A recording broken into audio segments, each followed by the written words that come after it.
আমাদের একজন অন্য ধর্মাবলম্বী ভাই তিনি একটি প্রশ্ন পাঠিয়েছেন। তার প্রশ্নটাই আমার হাতে সবার আগে আছে, উপরে আছে। আমি সেই প্রশ্নটির উত্তর দিয়ে শুরু করছি। তিনি লিখেছেন, আমি জন্মসূত্রে একজন হিন্দু। পৃথিবীতে অনেক ধর্মগ্রন্থ বিদ্যমান এবং প্রতিটা ধর্মগ্রন্থই তার অনুসারীদের কাছে সত্য এবং তাদের কাছে এর সত্যতা প্রমাণ করার জন্য যথেষ্ট যুক্তিও রয়েছে। আমার প্রশ্ন হলো, আমি যদি কোনো একটা ধর্মগ্রন্থকে সঠিক বলে মেনে নিতে চাই, সেটা কিভাবে সম্ভব, কিভাবে হবে? আমি কিভাবে বুঝবো যে এটাই সঠিক, বাকিগুলো ভুল? যেহেতু সবার নিজের ধর্মগ্রন্থগুলো সঠিক বলে মনে করেন, আমি নিরপেক্ষভাবে কোনটাকে সঠিক বলে মেনে নিব এবং কেন মেনে নিব? খুবই গুরুত্বপূর্ণ এবং খুবই প্রয়োজনীয় প্রশ্ন করেছেন আমাদের এই ভাই। আমি প্রথমে তাকে ধন্যবাদ জানাই তার প্রশ্নটি আমাদের কাছে উপস্থাপন করবার জন্য। আর এর উত্তরে আমরা বলতে চাই যে দেখুন, আল্লাহ রাব্বুল আলামিন প্রত্যেকটা মানুষকে জন্মসূত্রে আল্লাহর ভাষায় আল্লাহ নবী সাল্লাল্লাহু আলাইহি সাল্লামের মাধ্যমে আল্লাহ তাআলা ব্যক্ত করেছেন, ওয়াহিয়ে গায়রে মাতুর মাধ্যমে ব্যক্ত হয়েছে যে কুল্লু মৌলুদিন ইউলাদু আলাল ফিতরাহ, প্রতিটি মানুষ জন্মসূত্রে ঈমানদার হয়ে জন্মগ্রহণ করে। প্রত্যেকটা মানুষের স্রষ্টার প্রতি বিশ্বাস, এটা নিয়েই সে দুনিয়াতে আসে। এই স্রষ্টা সংক্রান্ত যে ধারণা, এটা তার সমাজ, তার পরিবার থেকে যেটা পায় সেটাকেই সে ধারণ করে। বাকি স্রষ্টার প্রতি ধারণার এই বিশ্বাসকে নিয়েই মানুষ জন্মগ্রহণ করে। তার বাবা মা সম্পর্কে আল্লাহ নবী সাল্লাল্লাহু আলাইহি সাল্লাম বলেছেন, ইল্লা আন্না আবওয়াহু ইয়াহুদানিহি আও ইউনাসরানিহি আও ইউমাজ্জিসানিহি। মানুষ যে বিভিন্ন ধর্মের অনুসারী হয়, এটা তার পরিবার থেকে যে দীক্ষা পায়, পরিবার তাকে যেদিকে গাইড করে সে সেদিকে যায়। বাকি জন্মসূত্রে সে আল্লাহ বা সৃষ্টিকর্তা যে একজন আছেন, সেই এক সত্তার প্রতি বিশ্বাসী হয়েই জন্মগ্রহণ করে। তারপরে সে ডাইভার্ট হয়ে যায় পারিবারিকভাবে যে গাইডেন্স পায় সেই গাইডেন্সের আলোকে। এখন আপনি যখন প্রাপ্তবয়স্ক হন, আপনি যখন দেখবেন যে একাধিক ধর্মগ্রন্থ বা একাধিক ধর্ম পৃথিবীতে আছে। আল্লাহ তাআলা কোরআনে কারিমে বলেছেন, ইন্নাদ-দীন ইনদাল্লাহিল ইসলাম, আল্লাহর কাছে একমাত্র মনোনীত দিন হলো ইসলাম। এই কথা যখন আপনি জানতে পেরেছেন, তখন আল্লাহ তাআলা আপনাকে যে বিবেক দিয়েছেন, সেই বিবেক খরচ করে আপনি ইসলামকে জানার চেষ্টা করবেন। আমরা যদি কেউ অন্য ধর্মকে জানার চেষ্টা করি, বিশেষ করে আমার যে ভাই প্রশ্ন করেছেন তিনি এবং আরো যারা অন্যান্য ধর্মে আছেন, আমি যদি বলতে চাই যে তারা যদি ইসলামকে জানার চেষ্টা করেন নির্মোহভাবে, তারা যদি সত্যানুসন্ধানী দৃষ্টি নিয়ে ইসলামকে স্টাডি করেন, কোরআনকে তারা পাঠ করেন এবং পড়েন, আমার বিশ্বাস একটা সময় তারা ইসলামের সত্যতাকে খুব সহজে, খুব স্বাভাবিকভাবে উপলব্ধি করতে পারবেন।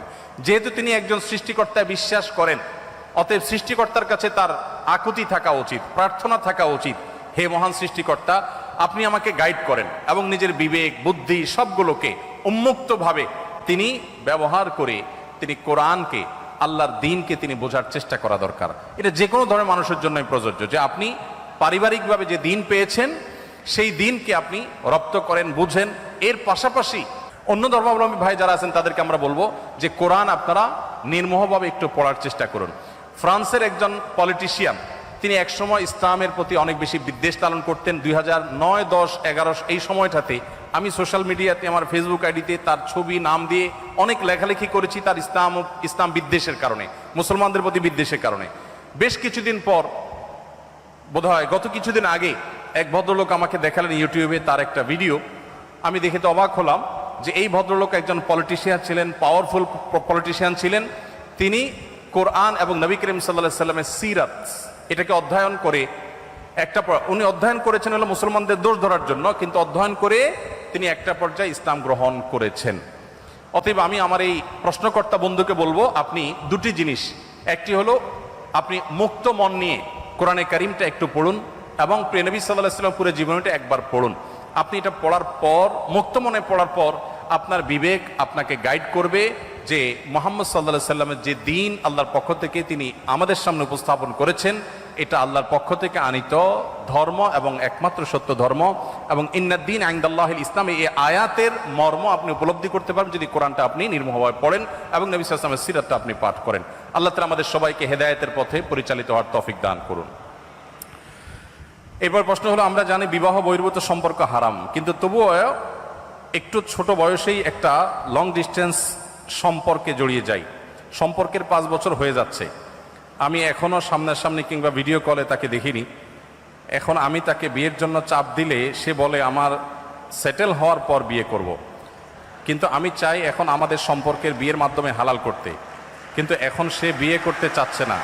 এই অবস্থা আমার করণীয় কি? ব্যাপার কি? এত খুশি হওয়ার কারণ কি? আমার আগে মুখতার ভাই আলোচনা করতেছিলেন, সবাই দেখলাম খুব খুশি। পরে আমি একটু মনোযোগ দিলাম যে কি ব্যাপার, এত খুশি কারণ কি? দেখলাম যে বিয়ের আলোচনা চলতেছে। অবিবাহিত অবস্থায় বিয়ের আলোচনাটাই সবচেয়ে বেশি খুশির কারণ। মাশাআল্লাহ, ভালো। যে ভাই প্রশ্ন করেছেন তাকে বলতে চাই, ইসলাম বিবাহ বহির্ভূত সম্পর্ককে হারাম করেছে। ইসলাম কেন বিবাহ বহির্ভূত সম্পর্কে হারাম করেছে সেটা আল্লাহ তাআলা ভালো জানেন।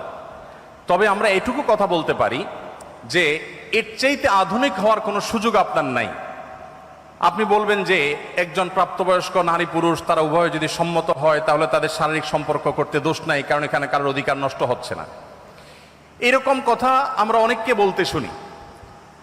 আমি তাদের উদ্দেশ্যে বিনীতভাবে বলতে চাই, আপনি বিবাহের আগে কারোর সাথে কোনো রিলেশন করলেন, কোনো সম্পর্ক করলেন বিবাহ ছাড়া, আপনার জীবনে পরবর্তীতে যদি অন্য কারোর সাথে বিয়ে শাদী হয়, এই যে যার সাথে আপনি শারীরিক সম্পর্ক করলেন বা মানসিক সম্পর্ক করলেন বা কোনো ধরনের সম্পর্ক আপনি তার সাথে স্থাপন করলেন, এই যে আপনার আদান প্রদান, এই যে আপনি ভালোবাসা তার সাথে বিনিময় করলেন, পরবর্তীতে আপনার জীবনে যিনি ফিরে আসবেন, এটা কি তার প্রতি এক ধরনের অবিচার না?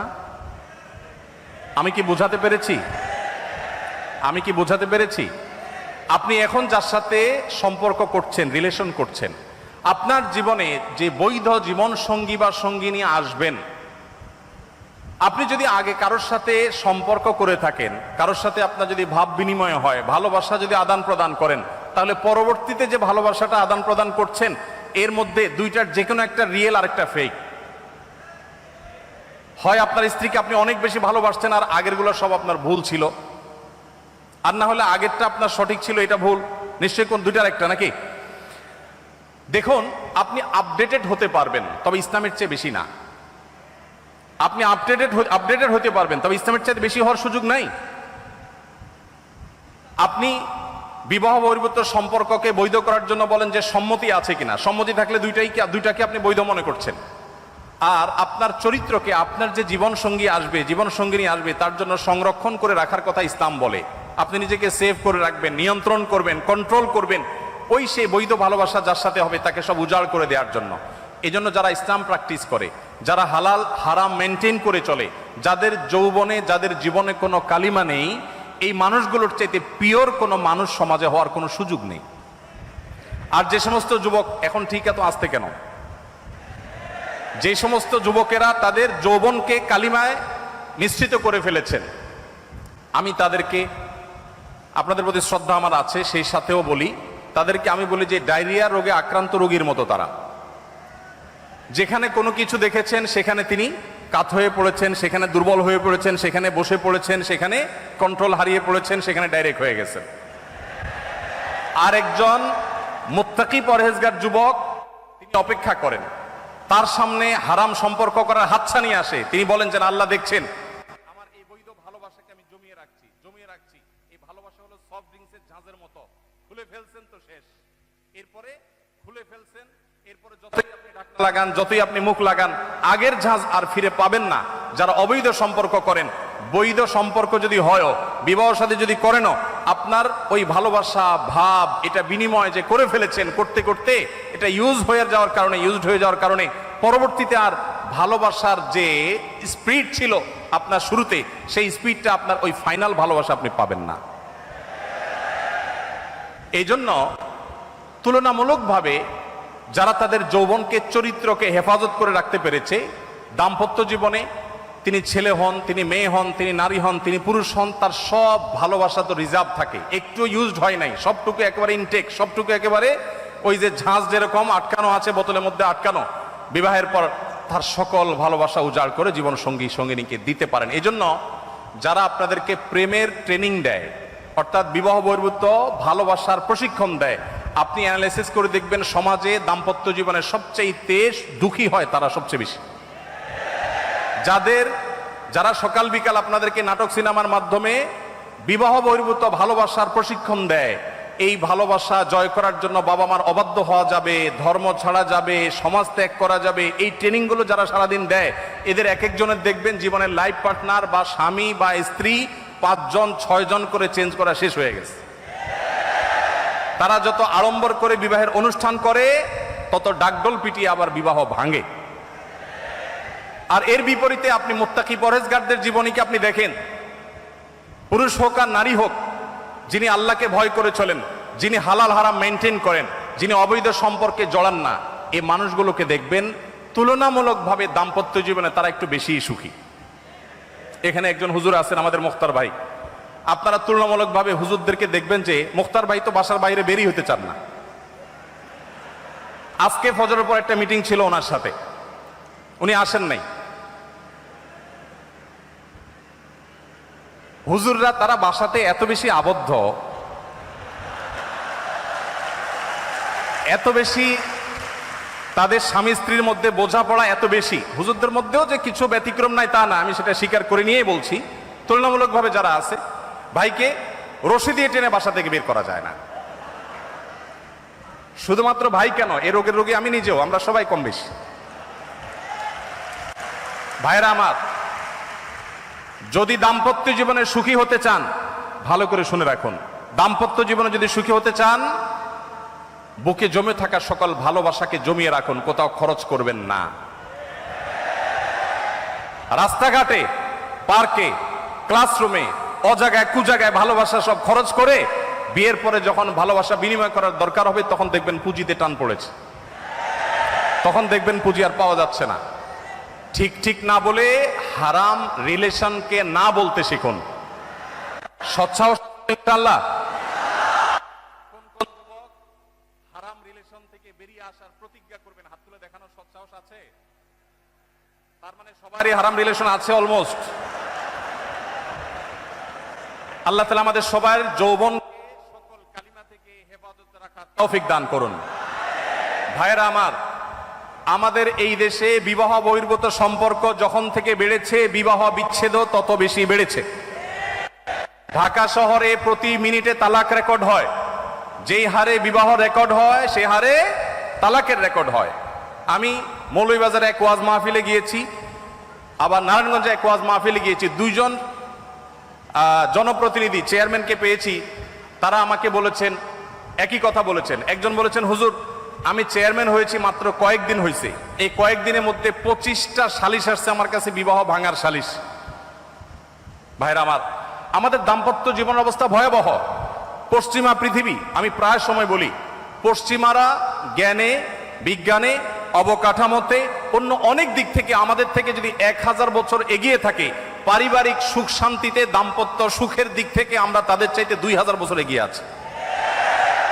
আমরা তাদের চাইতে জ্ঞানে বিজ্ঞানে অনেক পিছিয়ে থাকতে পারি, অর্থনৈতিকভাবে অনেক পিছিয়ে থাকতে পারি, অবকাঠামোতে অনেক পিছিয়ে থাকতে পারি, কিন্তু দাম্পত্য জীবনে আমরা যতটা সুখী পশ্চিমারা সেগুলো কল্পনাও করতে পারে না। আমাদের এই সমাজে বাবা মার সাথে সন্তানদের যে বোঝাপড়া, স্বামীর সাথে স্ত্রীর যে ভালোবাসা, এটা ওরা স্বপ্নেও দেখতে পারে না। আপনারা যাদের স্মার্টফোন ব্যবহার করেন তারা দেখবেন যে একটা অ্যাপের অ্যাডভার্টাইজ ঘুরে ফিরে অনেক বেশি দেওয়া হয়। সেটা কি?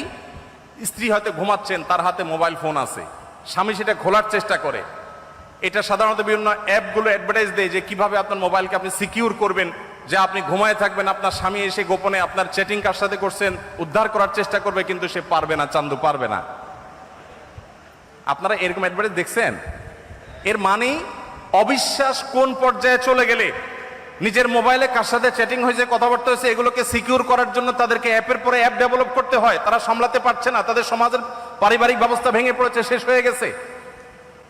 আমাদের সমাজে এখনো এত অধপতনের পরও আমরা যে জায়গাটা দাঁড়িয়ে আছি, এখনো আমাদের স্ত্রীরা স্বামীদেরকে, স্বামীরা স্ত্রীদেরকে মন উজাড় করে ভালোবাসে। কিছু হাতে গোনা কুলাঙ্গার বাদ দিলে বেশিরভাগ পরিবারই স্বামী স্ত্রীর মধ্যে যে বোঝাপড়া আছে, এগুলো পশ্চিমারা কখনো কল্পনা তো দূরের কথা, স্বপ্নেও তারা দেখে না। মানুষ তো স্বপ্নে দেখে, ওরা স্বপ্নেও আমাদের এই ভালোবাসা দেখে না। এই জন্য ভাই, পশ্চিমাদের ভালো জিনিসগুলো গ্রহণ করেন, কিন্তু অনুগ্রহ করে তাদের এই সমস্ত খিস্তি খেউড়, বস্তা পচা, সস্তা এই সমস্ত সংস্কৃতিকে কখনো গ্রহণ করতে যাবেন না। ঠিক আছে তো ইনশাআল্লাহ? তো যে ভাই প্রশ্ন করেছেন, তার প্রশ্নের উত্তর হলো, আপনি হারাম রিলেশনকে বলিষ্ঠভাবে না করে দিন। হালাল রিলেশনের জন্য অপেক্ষা করুন, ইনশাআল্লাহ আল্লাহ তাআলা আপনাকে আপনার জীবনে, দাম্পত্য জীবনে বারাকা দান করবেন। ইসলামে নারীদের সাক্ষী পুরুষদের সাক্ষীর চেয়ে দুর্বল কেন? অর্থাৎ দুইজন মহিলার সাক্ষী একজন পুরুষের সাক্ষী সমপর্যায়ের, বিষয়টি বুঝিয়ে বললে ভালো হতো। দেখুন, ইসলামে স্বাক্ষর দেওয়ার ক্ষেত্রে একজন পুরুষের সাক্ষ্য দুইজন নারীর স্বাক্ষর সমান। এখন বাহ্যিকভাবে মনে হতে পারে যে এখানে নারীকে একটু কম দেওয়া হলো কিনা। তো এটার মূল উত্তরে প্রবেশের আগে আমি যেটা বলতে চাই তা হলো, আল্লাহ রাব্বুল আলামিন আমাদেরকে যে বিধিবিধান দিয়েছেন তার সবগুলো যথোপযুক্ত। আল্লাহর বিধানের কোনোটার উপযুক্ততা, যথার্থতা যদি আমার বুঝে না আসে, তাহলে বুঝতে হবে এটা আমার সীমাবদ্ধতা, এটা আমার সীমাবদ্ধতা। আমি সৃষ্টি হয়ে স্রষ্টার সকল আদেশ নিষেধের তাত্ত্বিক তাৎপর্য এবং তার যৌক্তিক দিক এটা আমার উদ্ধার করতে পারাটা আবশ্যক নয়, বরং যুক্তির দাবি হলো আমি সৃষ্টি হয়ে স্রষ্টার সব আদেশ নিষেধের যথার্থতা আমার বুঝে আসবে না, এ না আসাটাই বরং স্বাভাবিক। একজন সামান্য গাড়ি চালক, সামান্য একজন প্রহরী, একজন ছোট চাকরি করা মানুষ, তিনি প্রতিষ্ঠান মালিকের অনেক সিদ্ধান্তের যৌক্তিকতা বুঝতে পারেন না, না পারাটাই স্বাভাবিক। কারণ যে তিনি যদি সবকিছুর যৌক্তিকতা ধরে ফেলতেন তাহলে তিনি তার পর্যায়ে পৌঁছে যেতেন। আল্লামা ইকবাল বলেছেন, জু সমঝ মে আ গই ও ফির খুদা কিউ কর হুয়া। যাকে আপনার বিবেক বুদ্ধি দিয়ে সবকিছু রপ্ত করতে ফেলেছেন তিনি আবার আল্লাহ হয় কিভাবে?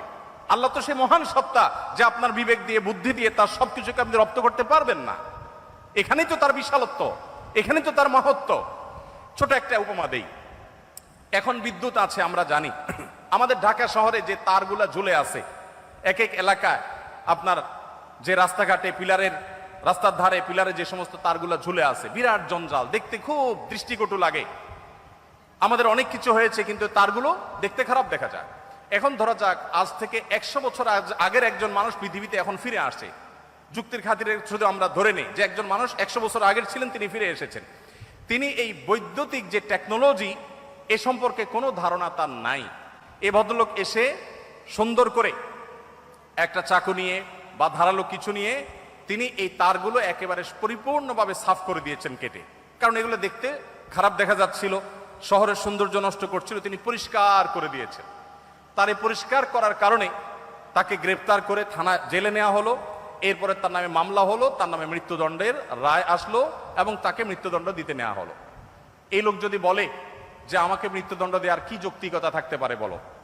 আমি সামান্য একটু তার কাটছি, ভালোর জন্য কাটছি, যদি খারাপও করে থাকি তো একটা জঞ্জালিত, আমাকে মৃত্যুদণ্ড কেন দিতে হবে? যদি বলা হয় যে তোমার এই তার কাটার কারণে বহু হসপিটালে লাইফ সাপোর্টে থাকা রোগী মারা গেছে, তোমার এই তার কাটার কারণে বহু ক্ষয়ক্ষতি হয়েছে, এই জন্য তোমাকে শাস্তি পেতে হবে, এই যুক্তি দিয়ে তাকে বোঝানো যাবে বলেন? 100 বছর আগের মানুষ পৃথিবীতে আজকে আসছে, সে বিদ্যুৎ সম্পর্কে কোনো ধারণা নেই, দেখেও নেই কিছু।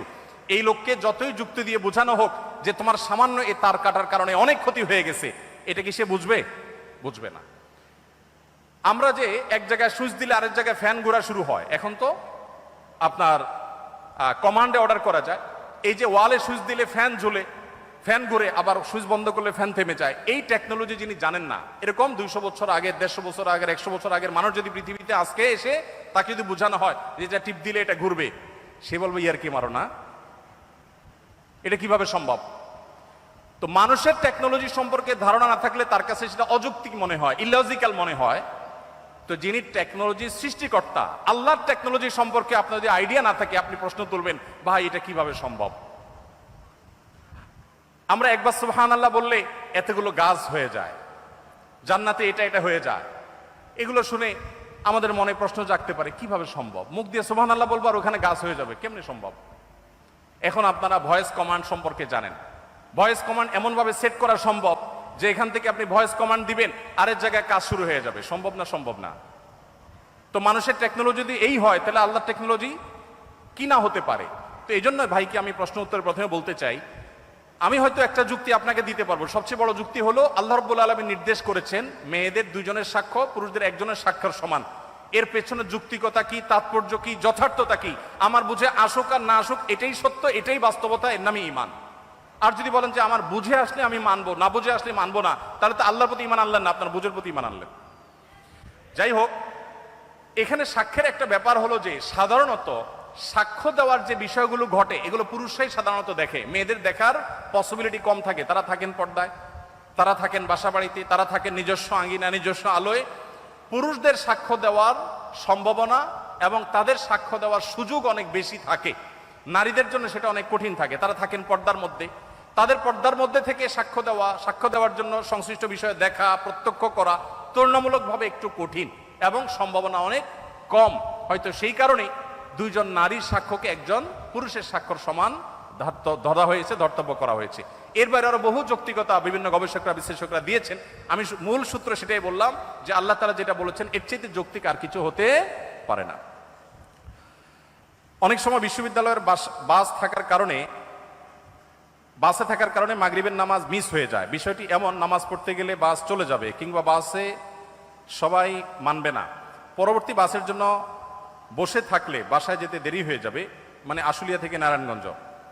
আবার পরের দিন সকালে ক্লাস থাকে, ফজর পড়েই রওনা দিতে হয়। এমন সময় মাগরিবের নামাজ কি বসে আদায় করা যাবে? দেখুন, মুসলমানের কাছে নামাজের চাইতে গুরুত্বপূর্ণ কোনো বিষয় নাই। নামাজ হলো মুসলমানের কাছে সবচেয়ে গুরুত্বপূর্ণ বিষয়। বিধায় নামাজের জন্য যদি আপনার একটু দেরি করে যাওয়া লাগে, একটু পরের বাসে যেতে হয়, 1 ঘন্টা পরে বাসায় পৌঁছেন, তাহলে তাই করতে হবে। প্রয়োজনে আপনি বাস থামিয়ে পথে নেমে যেতে হবে যদি টাইম চলে যায়, কারণ ইন্নাস সালাতা কানাত আলাল মুমিনিনা কিতাব মাওকুতা, নির্দিষ্ট সময় নামাজ পড়তে হবে। বিধায় আপনি নেমে নামাজ পড়ে নেবেন, এরপরে আপনি প্রয়োজনে নিজের গাঁটের টাকা দিয়ে অন্য বাসে যাবেন। যদি এগুলোর কোনোটাই আপনার জন্য সম্ভব না হয়, উজু করে বাসে উঠবেন, যে মাগরিবের নামাজ পথে আপনার সময় চলে যাওয়ার মতো পরিস্থিতি তৈরি হতে পারে, তাহলে বাসের মধ্যে আপনি যেভাবে সম্ভব দাঁড়িয়ে নামাজ আদায় করার চেষ্টা করবেন। যদি কেবলার দিকে যায় তাহলে ওই দিকে ফিরে, যদি উল্টা দিকে যায় তাহলে সেদিকে ফিরে, আর যদি অন্য কোনো দিকে যায় তাহলে কোনোভাবে মোড় ঘুরিয়ে দাঁড়ানোর সুযোগ বের করার চেষ্টা করবেন। আমার জীবনে এরকম ঘটনা ঘটেছে যে বাসে আছি, দূরপাল্লার বাসে, ফজরের নামাজের টাইম যায় এবং বাস ড্রাইভার কোনোভাবে থামাবেন না, বহু কষ্টে অজু করে গায়ের মধ্যে দাঁড়িয়ে নামাজ পড়েছি। কখনো পড়ে যেতে হলে আমি সিট ধরে এসে নামাজের কাজ শেষ করেছি, তারপরও নামাজ আদায় করেছি আলহামদুলিল্লাহ। ইমানদারের জীবনে নামাজের চাইতে গুরুত্বপূর্ণ কোনো বিষয় নাই, সেজন্য আপনাকে নামাজ পড়তেই হবে। এটা নো কম্প্রোমাইজের মতো একটা বিষয়, আপনার জীবন মরণের একটা ব্যাপার। আপনি অন্য সব কিছুতে ছাড় দিতে পারেন, কিন্তু টাইম মতো নামাজ পড়ার ক্ষেত্রে কোনো ছাড় দেওয়ার সুযোগ নাই। যদি আপনি কোনো বাহনে থাকেন, নামার মতো কোনো পরিবেশ না থাকে, নামলে ভয়াবহ বিপদ হতে পারে, এরকম কোনো পরিবেশে থাকেন, তাহলে ওযু থাকলে সিটে বসে নামাজ পড়ে নেবেন। পরবর্তীতে অনেক ইমামদের মতে সেই নামাজটা আপনাকে দোহরায় নিতে হবে, কিন্তু নামাজ আপনাকে পড়তেই হবে। এখানে কোনো প্রকার ছাড় কিংবা মাফ নাই। বিশ্ববিদ্যালয়ে পড়া অবস্থায় আমরা অনেকেই হেদায়েত প্রাপ্ত হই, আবার হেদায়েত থেকে ঝরেও যাই। এই হেদায়েত ধরে রাখার উপায় জানতে চাই। আলহামদুলিল্লাহ, এই বিশ্ববিদ্যালয় অর্থাৎ ড্যাফোডিল ইউনিভার্সিটিতে ইসলামিক সেন্টার আছে। আমাদের প্রফেসর মুখতার ভাই আলহামদুলিল্লাহ তত্ত্বাবধান করেন। তার তত্ত্বাবধানে এটি যেমন চলছে, বাংলাদেশে আরও 2-1টি ইউনিভার্সিটি আছে, চট্টগ্রাম আইআইইউসি আছে, আরও 2-1টা আছে। সেখানে আলহামদুলিল্লাহ দিনই পরিবেশ বজায় রাখবার জন্য এবং দিনদার তরুণদের দিনদারিতাকে ধরে রাখবার জন্য নানামুখী আয়োজন সেখানে হয়ে থাকে। আমরা যারা প্রতিকূল পরিবেশে, বিশেষ করে বিশ্ববিদ্যালয়ের আঙিনায় আমাদের জীবনের এই গুরুত্বপূর্ণ সময়টা পার করছি, তারা হেদায়েতের উপরে টিকে থাকার জন্য এই সার্কেল মেনটেনের কোনো বিকল্প নাই। সোহবত বা সান্নিধ্যে থাকা, দিনদারদের নিজেদের একটা বলয় গড়ে তুলবেন, একটা সার্কেল গড়ে তুলবেন। এখানে যেরকম আছে প্রাতিষ্ঠানিক সার্কেল হতে পারে, অপ্রাতিষ্ঠানিক হতে পারে, শিক্ষকদের পরামর্শ এবং তত্ত্বাবধান নিয়ে দিনদার বন্ধু বান্ধবদের যে বলয় আছে, এটার মধ্যে যদি আপনি বেড়ে ওঠেন, ইনশাআল্লাহ আপনার দিনদারিতা অনেক বেশি সেফ হবে। এই পরিবেশের কোনো বিকল্প নেই দিনদারিতাকে ধরে রাখবার ক্ষেত্রে। এবং সেই সাথে আল্লাহ তাআলার কাছে একটা দোয়া বেশি বেশি করে পড়বেন, রব্বানা লা তুযিগ কুলুবানা বা'দা ইয হাদাইতানা ওয়া হাব লানা মিন লাদুনকা রাহমাহ ইন্নাকা আনতাল ওয়াহ্হাব।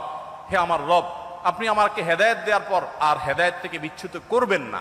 আল্লাহর কাছে এই দোয়াটা বেশি বেশি পড়বেন। আর সূরা ফাতিহা যখন নামাজের মধ্যে পড়বেন, ইহদিনাস সিরাতাল মুস্তাকিম, তখন অর্থ বুঝে আল্লাহ তাআলার কাছে হেদায়েতের জন্য চেয়ে নেবেন, দোয়া করতে থাকবেন।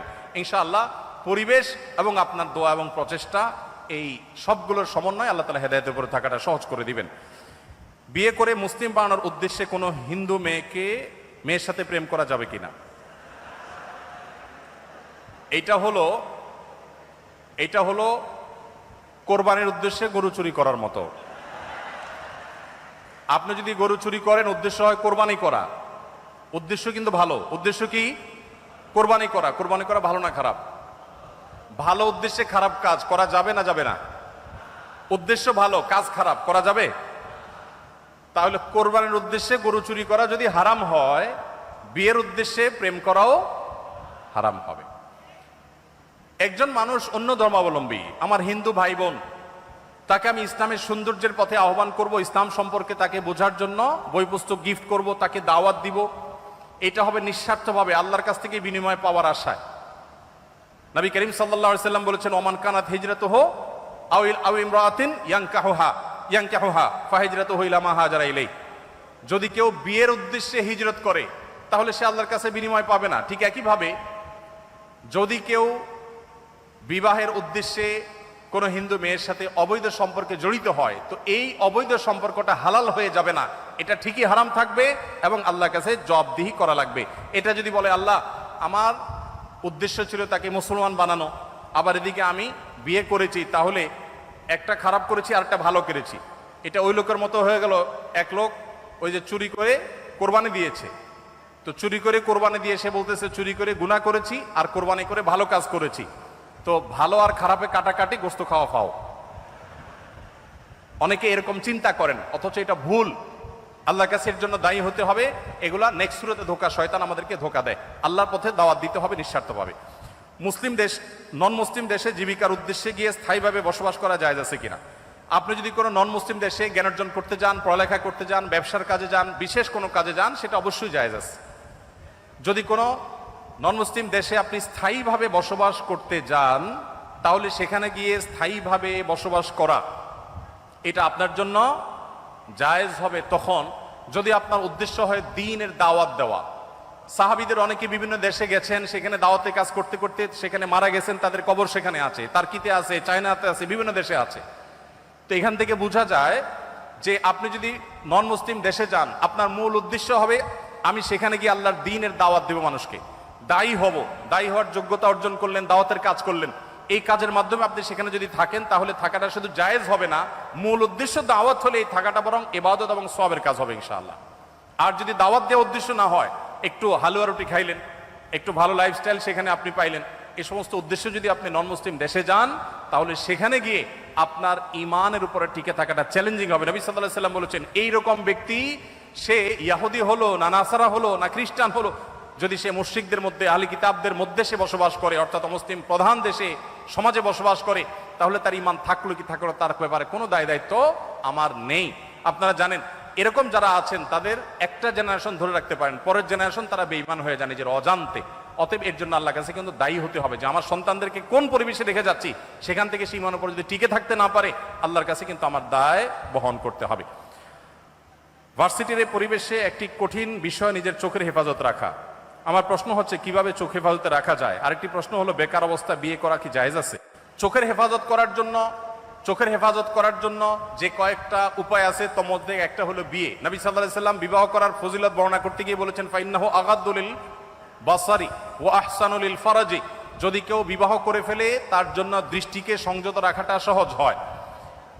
এখন প্রশ্ন হলো যে বেকার অবস্থা বিয়ে করা জায়েজ আছে কিনা? যদি বেকার অবস্থা বিয়ে করে বিবি স্ত্রীর ডাল ভাতের জোগাড় করা মতো সুযোগ থাকে, প্যারেন্টসের সহযোগিতা থাকে, তাহলে ইসলামে সেটা সম্পূর্ণ জায়েজ আছে, না জায়েজ কোনো কাজ নয়।